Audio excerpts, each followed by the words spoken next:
Right, I think we are recording now, so welcome everyone. This is the second part of the resource conservation workshop. Working. Today we're going to be talking about cover crops and crop rotation with Christine Newton from the NRCS. So I just wanted to highlight why this is a resource conservation workshop series. The reason for that is I want to give everyone enough tools to start implementing some of the conservation practices into their fields, whether you're growing vegetables or if you have pasture. I hope that I can give you enough tools so that you can start thinking about these things. We all know that it's a lot easier to start preserving our natural resources rather than try and fix some of the mistakes that we've done in the past. So I wanted to highlight some of the conservation practices so that we can prevent deterioration of our natural resources. And another reason why this is a resource conservation workshop series is because I wanted to highlight some of the efforts from NRCS to create some of the conservation practices. And if you are not familiar with the NRCS, NRCS stands for Natural Resource Conservation Service, and they go back to the Dust Bowl times, and they came out as a way to help some of the farmers to implement some conservation practices to stop the deterioration that was happening back then. Nowadays, the NRCLs helps private landowners to care and make healthy choices for their land, to preserve soils, water, airs, and plant and animal resources. And they do that through one-on-one personalized advice that's tailored to each producer. Um, they work voluntarily with farmers and producers to help them create conservation plans that um, can cover many basic parts of preserving their natural resources. They also offer financial assistance programs that help pay some of the implementation of those conservation practices. So if you haven't seen their website, you can find them on the link here, and you're gonna have this recording later, so you can go to their website. But you can find your local service center and reach out to them to get the help that you need. So similar to CSU Extension, they can do a site visit for you and help you see what are those resource concerns in your area and help you come up with a plan. And then help you get enrolled with some financial assistance programs. So they work similar to Extension in the sense that they also have, um, oops, they also have site visits. So they're just a very useful tool if you are needing some extra help implementing some of those conservation practices. And here are just a couple resources. If you're watching in your computer, you can scan the codes here to see the NRCS website and also the CDA STAR and STAR Plus program. And so for that, I'm going to have Lisa Nguyen talk a little bit about the work from the CDA. Lisa, are you Awesome. ready? Okay. Yes. Thanks so much, Carla, for introducing me. Let me share my screen really quickly. So yes, hi everyone. My name's Lisa Nguyen. I'm the Eastern Soil Health Coordinator for CDA. So Colorado Department of Agriculture has a relatively new soil health program that we are currently taking producers to enroll in. And so everyone that's here today, I assume, has expressed interest in the topic of cover crop and crop rotations. And that's something that our program would like to help offset the cost for you for. In addition to those practices, we're really open to any practice that really is geared towards soil health principles, whether that's minimizing soil disturbance or diversifying the species grown on your field. We really want to work with producers that are open to trying something new for their soil health. And if you prefer to read, then we have, some basic overview of different things that we offer to producers here. So we have financial and technical support. We are partnering with CSU to help administer this program. So a lot of CSU Extension folks are helping us with the technical support. We offer up to $5,000 a year in matching funds to help farmers offset the cost of implementing a new soil health program. We offered 2 free soil tests in year 1 and year 3 of the program, as well as a soil moisture monitoring system that gets installed on the field that you enroll. So overall, this program is really meant to be sort of like a experimental type program for producers, something where we can take some of the risk out in trying out a new soil health practice for you, while also trying our best to give you the support that you need, whether that be in terms of finances or in terms of like technical support in what kind of soil health practice you want to try. Yeah, I'm going to put my email in the chat. So if you're interested or you want to hear more about this program, I don't want to take up too much of today's seminar with my spiel, but I will put my email in the chat box. So if you are interested or you want to just learn more about it, please don't hesitate to reach out. Thank you. Hey, thanks, Lisa. So we're gonna go ahead and get started with the next part. Now, Christine's gonna present about cover crops and crop rotations. And if you have any questions that come up to your mind, just type them in the chat box and we can read them at the end, or at the end, feel free to unmute yourself and ask whatever questions you have. Christine, are you ready?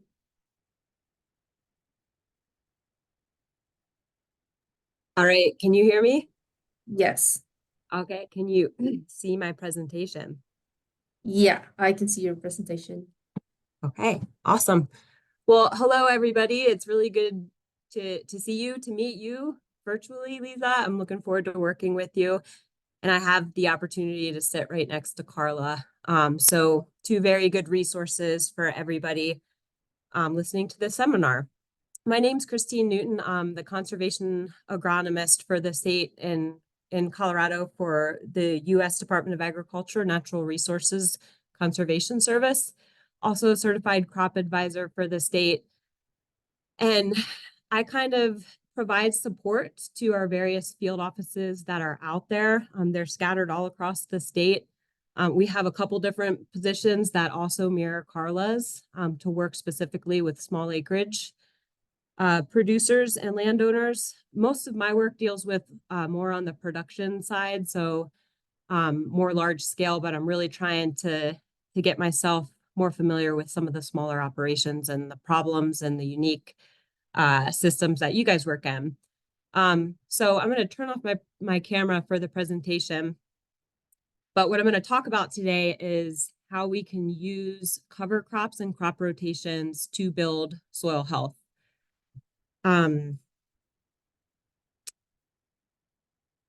we go. And the objectives of my talk today is to identify the principles of soil health. Lisa already kind of went through them, but anybody who manages land or who is in production agriculture, it's really good if we can help try to memorize these principles, because they truly should be the guiding principles that help us make our management system. So the more we can go over them and commit them to memory and help them be the principles that guide our decisions is going to make your soil ecosystem more productive.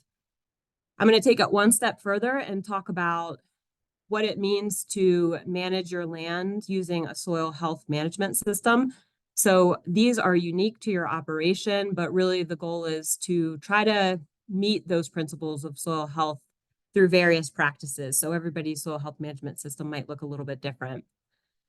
And then I'm going to talk about what Carla actually asked me to talk about, which is 2 really powerful practices that can help you address the soil health principles: cover crops and crop rotations. I'm going to close kind of close the conversation with talking about how soil health management systems can help build resiliency in our systems for whatever might be thrown at us. And then just briefly talk about how NRCS might be able to assist with the implementation of a soil health management system. So here are, again, are the principles of soil health. You might notice something when Lisa presented on hers, there were 5. In a lot of the graphics, you might see that there are only 4. And that's because in some cases, I think NRCS chose to put incorporating livestock into the maximizing biodiversity principle. So when we talk about maximizing biodiversity, we're talking about above ground, below ground, plants and animals. So that's why this graphic only has 4, but we're not leaving out the livestock because it's a very important part of building soil health.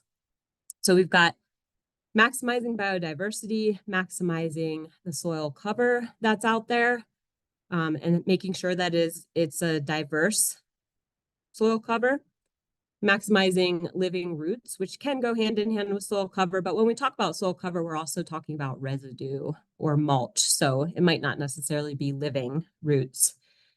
And then minimizing disturbance where you can. And for the principles, again, I said I work more in large scale conventional systems. But it doesn't matter. The principles are really the foundation. And it doesn't really matter what type of agricultural operation you're in. Big production annual row cropping system, small veggie operations, pasture management, the principles really do remain the same. And by implementing the principles of soil health, you're going to increase that soil function and you're going to build a system that can work on feeding and protecting that soil ecosystem. So what is a soil health management system? I mentioned on the last slide that the principles remain the same. Those 4 or 5 principles, however you want to break them down, they're always there. They're what guiding which practices you want to select to be part of your management system. So those soil health management systems or your plan on how you're going to implement these principles might look really different if you're in a small veggie operation versus a row cropping system. They might even look really different between 2 row cropping systems. So the next step is to kind of adopt a suite of practices that work for you. Practices and techniques that you can implement to address as many of those techniques as possible. And then this is going to be your soil health management system. And your management systems and your plans should really be dynamic. I really liked that Lisa said that, try things out, experiment, figure out what works for you, and then adapt that plan, learn from it, change, and then, continue to update your soil health management system to achieve your goals and objectives. So the 2 practices that I'm going to key in on today are great for being part of your soil health management system if it's applicable to the operation that you have.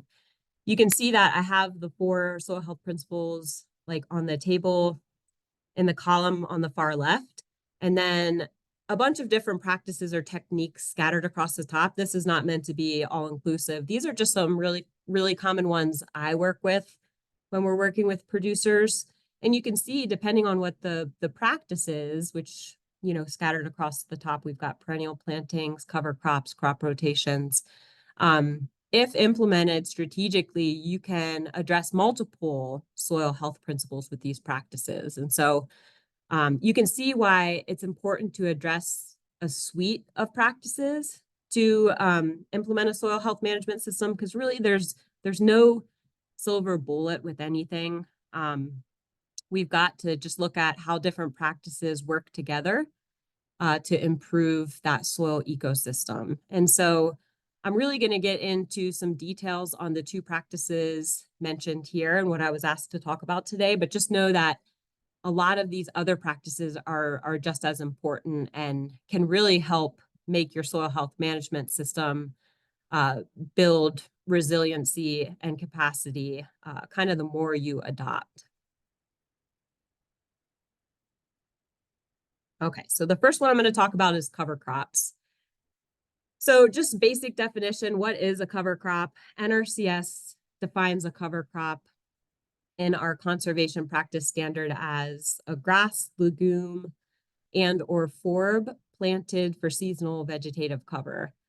Most times we're working in annual systems, so annual cropping systems. We have a rotation where we plant a cash crop, harvest a cash crop, and then sometimes there's these areas in our crop rotation where there's nothing there, whether that's a fallowed time or whether we're just waiting for the ideal time to plant the next cash crop. You identify these windows of opportunities to plant a cover crop to ensure that there's always cover on the ground, there's a living root in that system. And so depending on your environment and where cover crops fit into that system, you're going to make decisions on which species work best. For folks who are working in pastured situations, it's not something that we have a practice for currently, but I've heard of people seeding annuals into their pasture ground. So in that case, you're not really identifying a window where there's nothing there. You might just be planting annual species in your perennial system to increase forage supply or diversity there. So I'm really going to be focused on how cover crops fit into an annual cropping system. Pictured here in the background, you can see this is really cool. This is from the northeastern part of the state in and around Holyoke.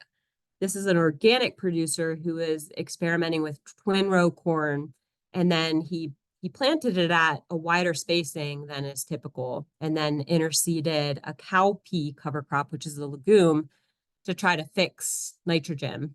So to try to help not only with managing the weeds that might come up in a wider row spacing, but also try to cycle nutrients because he is in an organic system. So he doesn't have the ability to use pesticides or synthetic fertilizers. So I just thought that was a cool picture, kind of showing how cover crops might work in this particular system. So normally if I was in a room full of people, I'd ask us to try to shout out what some of the benefits of cover crops might be. But I guess I'll just go through it. But if anybody wants to type in the chat, I can't see it anyway, of what some benefits of cover cropping might be, feel free to go ahead. You might hit on something that I didn't think of.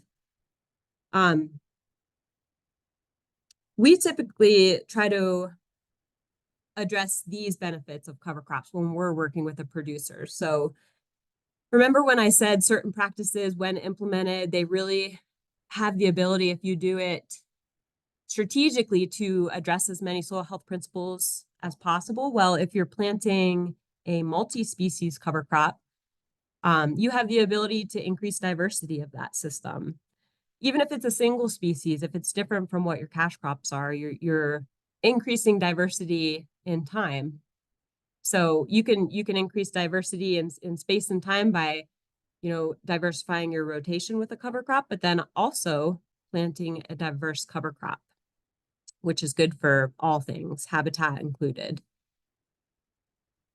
Lots of cover crops. Remember I said that we're usually focused on areas of crop rotation where maybe there's some bare ground or fallowed. Cover crops certainly help address that soil health principle of increasing cover. So you can help use cover crops to armor the soil surface, especially if you know that there's a critical wind period or event that maybe happens in the spring. And if you don't typically plant your cash crop to when there's cover out there, you can utilize a cover crop to do that, to make sure your soil surface is armored. Probably the most important thing that cover crops can help do is to help build stable soil aggregates. When you plant additional biomass in your system by using diverse species and cover crops, you have a living root in that system. You have more biomass, so you're increasing residue that's out there. That helps increase soil organic matter. You have roots that are in the system, so that's helping with soil infiltration. It's improving the water cycle. If you have a variety of roots, or maybe you have some legumes out there, the more diversity you have, the more living roots you have in that system, that helps build that soil biology. And what the biology does for us is it produces this glue, which is known as glomulates in the soil. and it sticks to the roots and it helps that soil aggregate together. And so why tillage is so destructive in these systems is that you break down those soil stable aggregates that are out there. So having a living root in the system, having a diversity of species out there, just helps maintain those soil aggregates. So cover crops can help with pest pressure. You can, just physically, that's why the producer in Holyoke was using those species in row, because they can be a physical barrier to pests. But you can also plant species that might be great for beneficial insects. And if you're reducing chemical inputs that could harm those beneficial insects, then that's kind of a twofold way to help keep those species populations, alive and thriving so that they can predate on pests that might be harming your crops that you're looking to grow and produce. Next, I kind of already hit on it, but cover crops can help build or improve soil organic matter. That's through producing biomass, keeping cover out there. And then when that biomass turns into residue, the soil microorganisms out there are going to mineralize and decompose that residue, which helps with nutrient cycling and efficiency. To kind of bump up that nutrient cycling and efficiency, you can include legumes in your cover crop mix, which help, harvest atmospheric nitrogen. And then when you terminate those leguminous species, it helps with having nitrogen in that system once they're dead. They can help with air quality. I think that's in there just because it's covering the soil, and you've seen the wind blow. The suspended particulates that are in the air just aren't good for anyone, the dust. So having your soils covered out there is going to make them less susceptible to suspension. Cover crops can help with winter wildlife, food and shelter. A lot of times, we're not growing our cash crops in the winter, but can we grow something so that there's something out there that could maybe trap snow or provide habitat for certain species that might be able to utilize it? In livestock integration, sometimes in Colorado, just because we're so arid, there's some studies out of CSU that really show sometimes the only way it's economically feasible to plant cover crops into dryland systems is to get that added revenue stream of being able to integrate livestock into that system. So, if you plant a cover crop mix that's great for forage production, you can graze that cover crop. And so that's just added forage that you might not have had. And then you get that benefit of, addressing one of the soil health principles of integrating livestock into that system.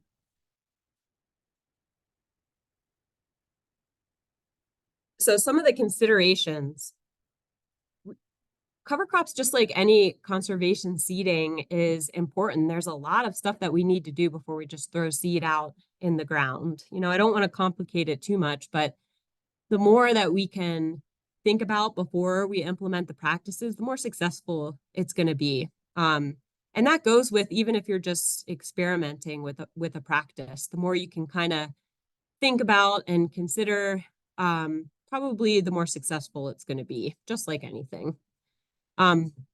So what are your goals? What are you trying to achieve by planting a cover crop? If your goal is forage production for livestock, your seed mix or your timing or the way you manage your cover crop might look a lot different than if you're just planting a cover crop for weed protection. Your species for weed protection, you might want to pick species that come up right away and close canopy. And so you want to know what your goals are. There is some site preparation, just like with any seeding. You have to make sure that you have that good seed to soil contact. If you've got a lot of residue out there, you might need to manage that residue in some way. If you're trying to seed a cover crop into an established pasture, you might need to drill it in there.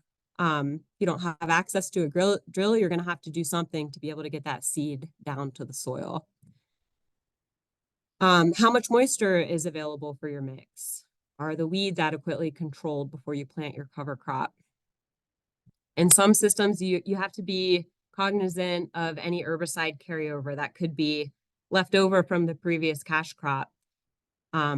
You don't want to plant species that could be susceptible to that.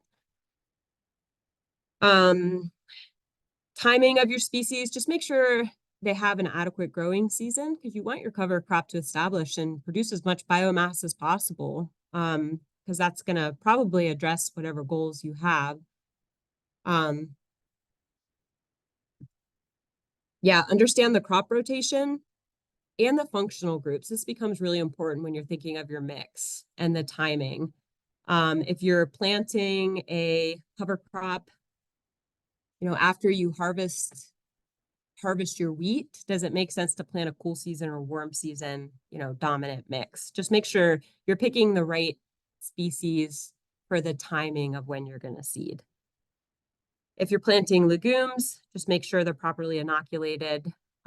Usually seed companies are pretty good about that, but remember, inoculant is alive, so don't leave your seed in the sun. Make sure you take care of it like it's that seed is already living, essentially. For our diverse mixes, it can get tricky when you're seeding, because if you have really small fluffy seeds that only need to go, 1/4 of an inch into the ground, versus a pea or something that should really be going down into about an inch. Just make sure you're not seeding the tiny fluffy ones too deep or the big ones too shallow. So just be cognizant of that. A lot of our drills have separate boxes you can bag. You might be able to broadcast the really tiny seeds versus drill in the larger seeds. Just regardless, make sure that you're paying attention to that, because if you plant the tiny ones too deep, they're not going to come up. And if you plant the ones that need to go a little bit deeper too shallow, they'll kind of sprout up and then die. So really important. Yeah, moisture management. We're in an arid environment. If you don't have irrigation to help you out, it's risky. And then know how you're going to terminate your cover crop before you plant it. That kind of goes into just having the full plan laid out there, because the last thing you really want is for your cover crop to become a weed itself. And there are some species that we might recommend that could potentially be an issue. As NRCS folks are working with producers, we typically try to think about that stuff. We're probably not going to recommend that you plant cereal rye in a wheat system, just because that can kind of become its own weed. So just be cognizant of how you're going to terminate it. Make sure the timing is right. You typically don't want your cover crop to go to seed. I already talked about herbicide carryover. I kind of already talked about the economics of the cover crops too, but consider how the cover crop could affect the yield of your cash crop. This is something we have to talk to our dryland producers a lot. I mentioned before, in dryland cover cropping systems, in order to make it economically feasible, sometimes you have to incorporate livestock to get that added revenue stream, because studies have shown that if you're new to cover cropping, sometimes your next cash crop will show a yield decline. However, if you look at the whole farm economics, you consider reduced inputs, like maybe you're not needing to use as much pesticide or fertilizer. Maybe there's some reduced fuel because you're not having to till the weeds as frequently because you have a cover crop, kind of creating a physical barrier. When you consider like the whole farm economics, planting cover crops and incorporating them into your system, in spite of that yield decline, usually come out on top. Okay, so we've talked a lot already about some of this, but it's especially important in cover crops to ensure we're meeting the objectives of you guys. What are your goals? What are your objectives? We're ready to start thinking about the species we're going to be recommending or that you might be interested in planting. Now, what are some of the important characteristics of those species that we need to kind of key in on? The growth cycle, do we want to recommend a perennial, biennial, annual? How does that fit into your current rotation? Like I said, typically with NRCS, we're focused on annual cover crops.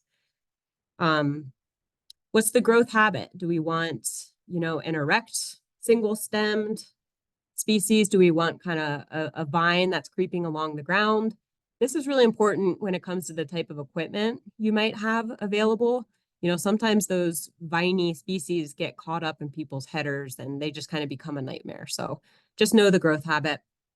The root architecture, again, the above ground biomass, just as critical as the below ground biomass. So this can be really great because there's several different rooting architectures. There's species that produce, you know, like a long taproot. There's fibrous species, rhizomatous species.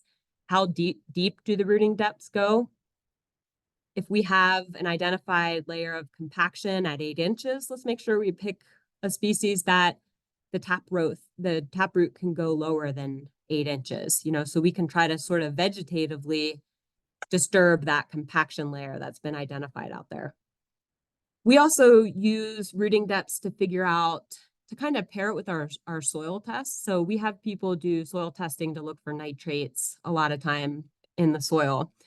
And as you know, nitrogen, the way it moves in soils is vertically. And so it tends to leach down into the soil profile. This is really important in irrigated systems.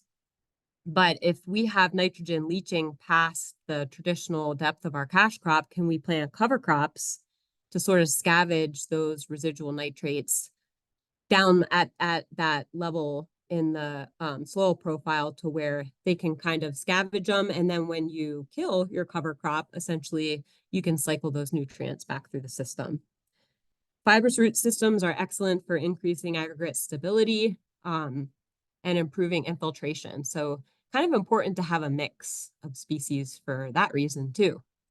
The rate of growth, can we plant species in a mix where we have, you know, ones we know that are going to establish quickly to get immediate cover right after we harvest a low residue crop like sugar beets or dry beans, you know, that's really low fragile residue. Once you harvest that, there's not much left out in that field. So it might be important for us to pick some species that get in there and get cover immediately.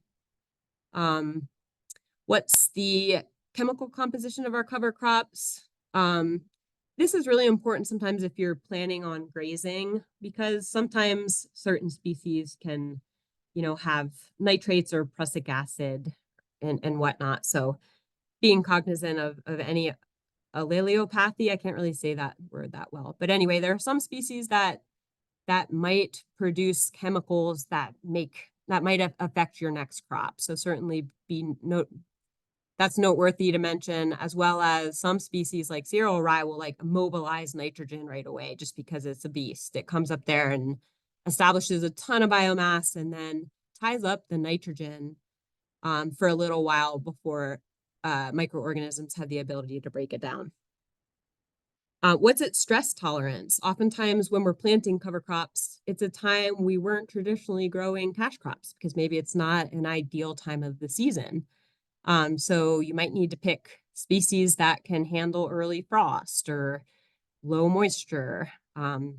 Maybe not species that need a ton of fertility because unfortunately people don't fertilize cash or cover crops, which I get, I totally understand. But yeah, maybe species that don't need a bunch of fertility too. Time to flowering is really important because again, we don't want our species to go to seed. If we're planting a cover crop for pollinators though, maybe we do want some of our species to flower. So just something, depending on your comfort level, monitoring those species. Pest resistance or susceptibility, don't include species that are known hosts to other crops in your rotation. Just focus on diversity and incorporating a variety of plant functional groups. If you're just starting out, maybe, you know, a species mix with 3 to 5 species is better than, like, we have producers out there doing like cocktail mixes, they call them, where there's like, you know, upwards of 17 to 25 species in their mix. Okay, so once we start identifying which plant characteristics are going to help us achieve our objectives and how they're going to fit into our rotation, we can start designing our mix. Hopefully mixes change and adapt as you get comfortable. You know, you figure out what worked in your field and what didn't, and then you kind of adapt your mix based off of what you see out there. Maybe you really liked a certain species that came up and one you just didn't see enough of. I personally love flax. It's a beautiful purple flower that you can plant and include in your cover crop mix. But yeah, not going to get into a whole bunch of details, but I do want to mention that there is just a tremendous amount of resources available, and that you need to do your homework if you're going to be planting cover crops. This is one of my favorite resources to use. It's a publication that the Agricultural Resources Research Service came up with. You can see it's just a table of 64 different cover crop species grouped into these 6 major categories. And so when I talked about functional groups, that's cool season, warm season, cool season grasses, warm season grasses, cool season broadleaf, warm season broadleaf. If you can get a mix of functional groups, that's better to think about than just getting a mix of species. 5 grass species in your cover crop mix is not as good as 2 grass species and, maybe 1 warm season legume like sun hemp or whatnot. So tremendous amount of resources. The types of mixes you can pick are really going to be endless. I do have to say this ARS publication is not specific to this general area. So just know that some of these species are definitely not appropriate for even being planted in Colorado. Like I'm pretty sure chicory's on the noxious weed list. So yeah, don't plant chicory, but do your homework. Because in Colorado, some of these species are never going to be planted. They just might not work in our hardiness zones. But it is a good resource just to look at how things are broken down. You can look at the relative water use of certain species, the plant architecture, the growth cycle, and what functional group they're in. And then when you click on, like say you click on the oats little box, it hot links you to like a whole slide on oats, and it tells you, what seed rate, when to plant, what it's good for. So really good piece of literature. Before I move on to conservation crop rotation, I was just gonna show you a picture if you are a backyard gardener, or even if you just have your backyard garden. I tried for the first time to plant a cover crop in my little raised bed. I don't have much to say for it, except that I planted it. This was the mix I used because in that part of my garden, the water always tended to pond up. I couldn't really get anything to grow there because it was just like concrete when I tried to plant my like little road veggies in there. And then the water would pond there and just kind of flood them out. But anyway, I planted this cover crop there last fall in October, and obviously at a way too high of a seeding rate because I wasn't really paying attention to that. But anyway, it's still growing out there. The triticale and the hairy vetch overwintered. They were winter varieties, but they're still growing out there. Of course, they're covered in a bunch of snow now. But as of last week, they were still growing. So it is applicable. I just wanted to show that it can still be applicable to our own operations. Okay, so I'm going to move on to the next practice, which is conservation crop rotation. The way NRCS defines conservation crop rotation is a planned sequence of crops grown on the same ground over a period of time. We refer to it a lot of times as the rotation cycle. And so when we think about crop rotations, just think of like this timeline and how you might, rotate your crops. Rotations can include perennials where there's going to be the same species in place for a number of years. But, eventually for when we talk about crop rotations, something's going to be rotated out. So, a common rotation in this area that might include a perennial would be grow alfalfa for 5 or 6 years, then rotate it out with a couple of years of small grains or something before you go back into alfalfa. So I'm going to go through some of the benefits and strategies of crop rotations, just like I did with cover crops.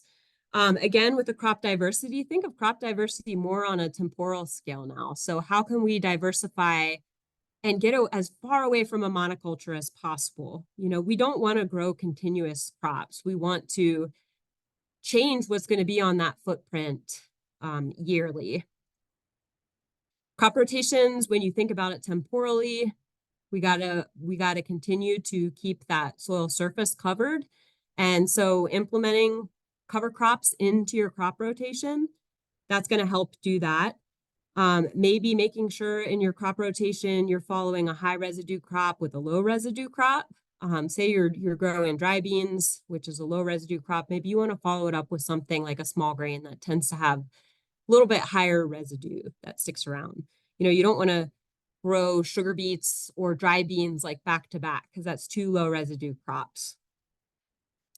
Crop rotations are huge with reducing plant pest pressure. Anybody who does any veggie gardening, you don't plant certain crops in the same place year after year, because what can happen is that soil can just kind of host certain pests or fungal diseases or whatever in the soil that could really make your next plant susceptible. So you want to rotate which species you plant, and that's the same in large scale production agriculture. You typically don't want to follow the same crops. Crop rotations can help build or improve soil organic matter, just like cover crops can. That goes back to the low residue, high residue, keeping the soil covered. That's all going to help you build and then and protect the soil organic matter that you have out there. Crop rotations also include how you till. What's the frequency of tillage? What type of tillage are you doing? Certain crops, it's tougher to go no-till. So that's an important part of it. Cover crops can help you cycle nutrients as well. Maybe you're going to, the example before where I said people might grow 5-6 years of alfalfa. That's a legume. So you're going low on the synthetic fertilizer, and you have that legume fixing atmospheric nitrogen for you. Then when you terminate that alfalfa stand to plant a small grain, you likely aren't even going to have to fertilize that first year of the small grain, because you're going to have a good amount of nitrogen that's available for your next crop. You might need to put some phosphorus down, but you can use cover crops to balance out your carbon to nitrogen ratios. What I mean when I say that is, if you think about anybody who's composting could probably teach this better than me, but different plants have different carbon to nitrogen ratios. Really high carbon to nitrogen ratio, like plant would be like grasses. They tend to have a higher carbon to nitrogen ratio than, say, a broadleaf like a turnip or a radish. And if you think about it, all that means is like, how fast does it break down? So rotating species to balance out that carbon to nitrogen ratio of your system is important too. You typically want to, be in a ballpark of like 25-1 when you talk about ideal carbon to nitrogen, to keep those residues cycling and keeping those soil microbes fed. Provide food and cover for habitat. We talked about that. That goes with just keeping cover out there as much as you can. That's going to help with any sort of habitat that might be using your fields or nesting. Providing feed and forage for domestic livestock, same deal. Yeah. So what are some of the considerations for crop rotations? This is specific to NRCS. To meet our conservation crop rotation practice standard, you need to include a minimum of two crops. That makes sense in my mind, but wouldn't believe how many people want wheat fallow to count as a crop rotation. But yeah, we need a minimum of 2 crops that you're rotating on the ground. Ideally, you'll have, 4 or more, and maybe a cover crop thrown in there too.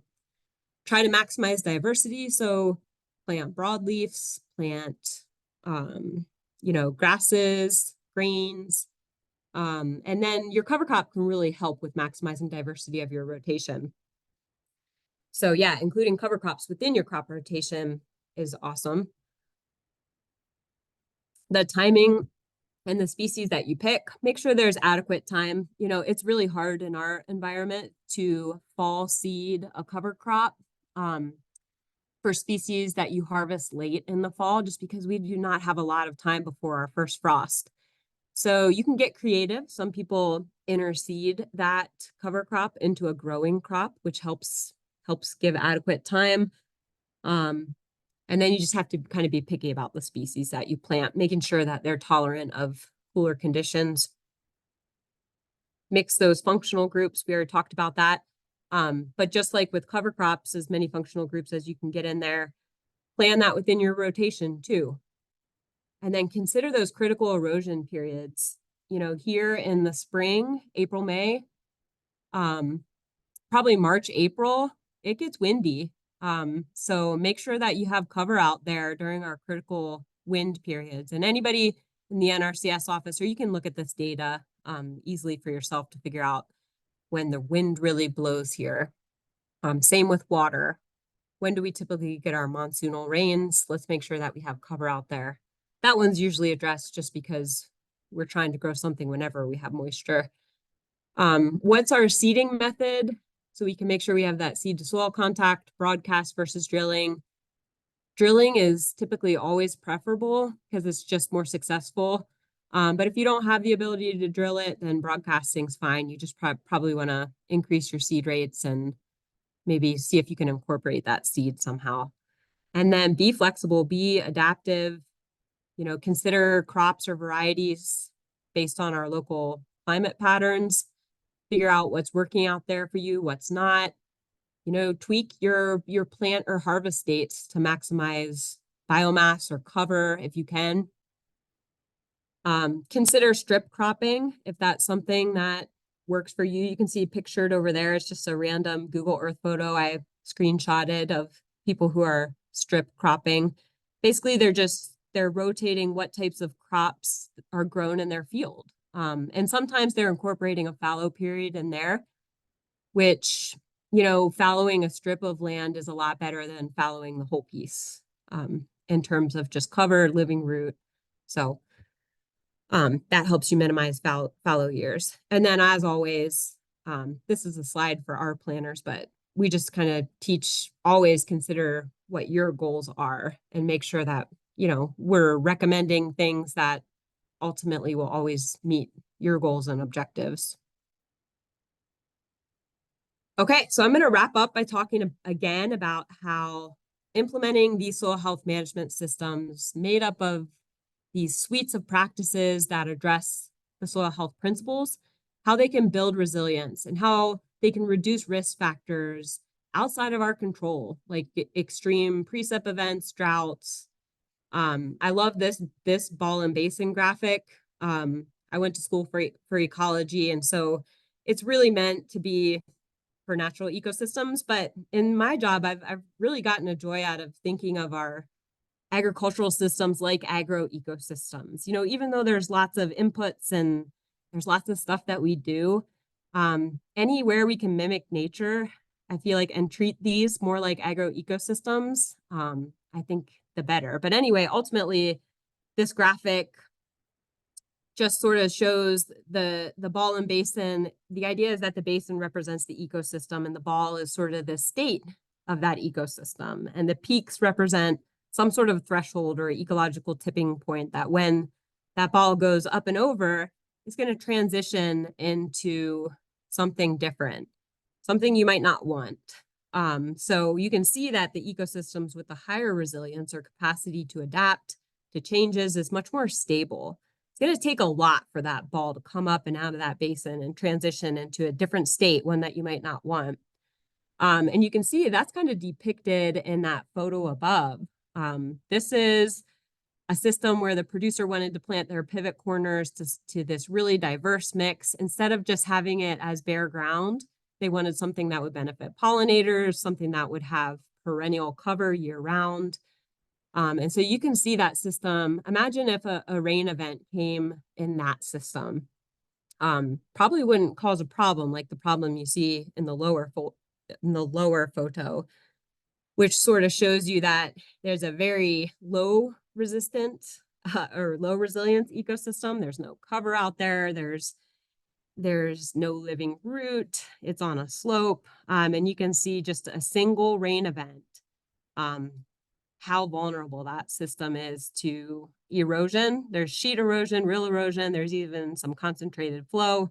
You're losing incredibly valuable topsoil and any nutrients that you might have had in that soil. And so by implementing the top picture, I'd say they're pretty close to doing a soil health management system. They're pretty much meeting all of those soil health principles.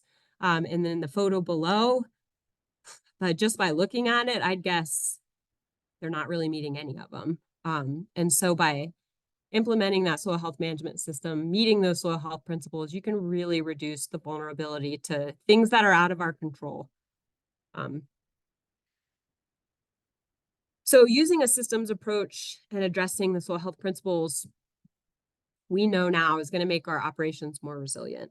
In addition to these physical practices we talked about, like cover cropping, crop rotation, reducing tillage that I think Kat talked about a couple weeks ago.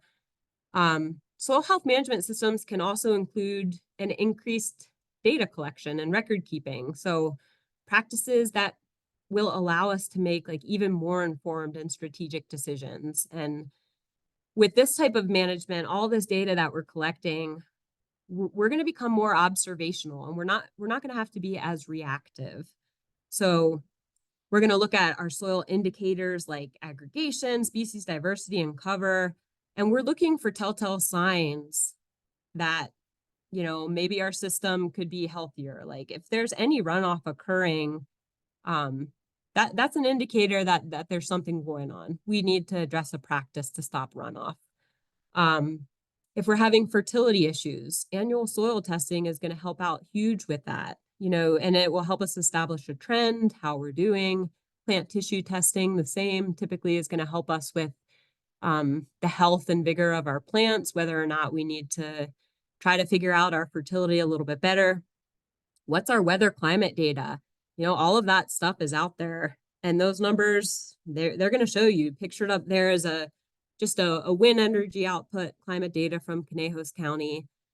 So with the NRCS, we have these models that'll just say, hey, when's the wind energy the highest? And you can see in Conejos County, March, April, May, every year, the wind energy peaks in that time. So let's make sure that we have cover out there during that year. There are climate quick reference guides for your area. You can type in your county and it will show you projected changes. These are models, but it's something we can start to think about to make more informed decisions so that we can, make decisions before and not have to be reactive. We know we're going to experience drought in this area. So what's our contingency plan? With a lot of our large livestock producers, we make sure that we work with them to have drought contingency plans. Well, what's your plan if there's a drought? Small pasture managers, do you have a plan on how you're going to get supplemental feed for your livestock in the event that your pasture just isn't going to be as productive as you need it to be? We also have pesticide screening tools so that we can evaluate what types of pesticides or chemicals, how they might potentially move and harm off-target organisms, because you don't want to plant a pollinator next to a field that you're just kind of nuking with pesticides that are going to impact bees if that's your goal. We have in-field soil health assessments, and these are all things that our field offices have been trained in, and they have an excellent foundation in how they can come out and assess your fields. And then as well as like ones that are specific to pasture too. So just wanted to mention that, in addition to those physical practices, I definitely encourage folks to, gather data and help use this data to make decisions. So with that, I was going to just say that cover crops and crop rotations are just two tools in the toolbox, really great tools, but to really build a system, you have to have that full systems approach. You have to have that soil health management system filled with all sorts of practices that can help you implement those 4 soil health principles and have redundancy. So just because you're implementing one practice that minimizes disturbance, let's look at how we can minimize it in every way possible. And maybe it looks like just adopting one practice and then expanding on that. Well, are we tilling a lot? Well, maybe let's start with going to reduced till. Let's take out 1 or 2 passes this year that maybe you don't need. And then as you understand and realize, oh, maybe my weeds actually weren't as bad as I thought with that tillage frequency. So maybe I'm ready to think about going no-till. Definitely start simple. But implement as many of those practices in your soil health management system that work for you. And you want to look at these practices as so minimizing disturbance and maximizing soil cover. They help really protect what you've built already. They're critical. It's that physical barrier over the soil. It's going to protect your soil aggregates that are out there, your organisms that are out there. It's going to help protect the soil organic matter that you already have out there. But you've also really got to incorporate those other two, because maximizing living roots and biodiversity of that system, that is what's regenerating. That's what's feeding that soil agroecosystem. It's going to fuel your soil biology. It's going to improve the resiliency of your system. And then it's going to build your soil organic matter. And then the other two are going to help protect it. So my last slide is just to talk about how NRCS can help. It's just 5 steps to assistance. Our practices, our planning works best if you give it time. We're a federal government program. Obviously, there's way too much paperwork and maybe sometimes hoops to jump through. We're working on improving that process, but it really helps us if you come in and meet with our field staff, get acquainted with them, have them out on your property so that we can make a plan and come up with a plan so that when it does come time to potentially look at financial assistance, you know, we've done the process that we're required to do through the planning. We already have that done. So then we can kind of go a little bit faster through the application process and establishing eligibility and ranking to hopefully implement that plan with some incentive payments. So I was just going to hope for maybe 10 minutes or so of discussion. And I can unshare my screen in case, or you can read me the questions in the chat if any have come in. Yeah, thank you for the presentation, Christine. That was great. A lot of good information. So I'm probably going to ask you about a lot of things later on. But one of the questions that we have is, do you have any thoughts about cover crops in agroforestry and silviculture? Hold on one second. Sorry, it was a snow day here and my kid just came upstairs. Can you say that again? Yeah, any thoughts on agroforestry and incorporating cover crops into agroforestry and silviculture? I went to school for forestry for my undergrad, but I have not, as far as I know, agroforestry out here, I'm not very familiar with those systems. We have some people who are growing cover crops in like an orchard situation.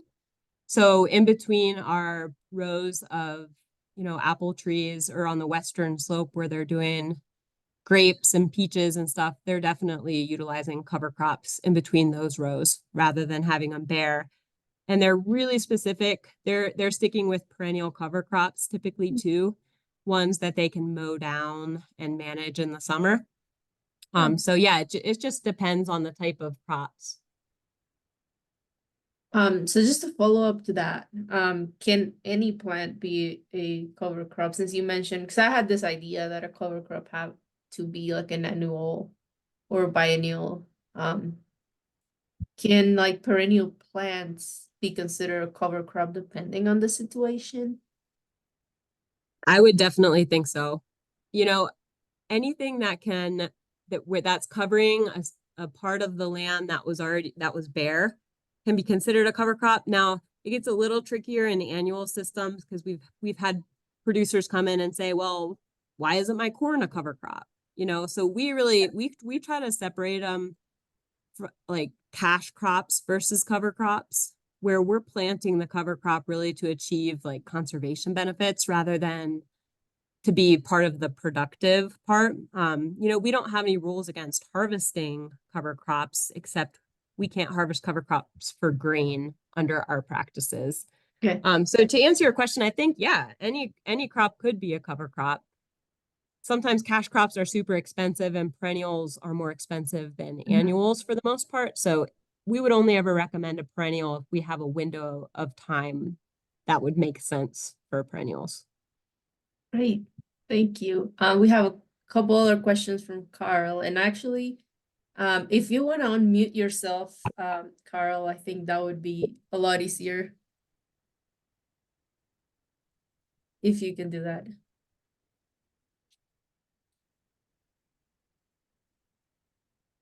If not, I can just go ahead and read the questions.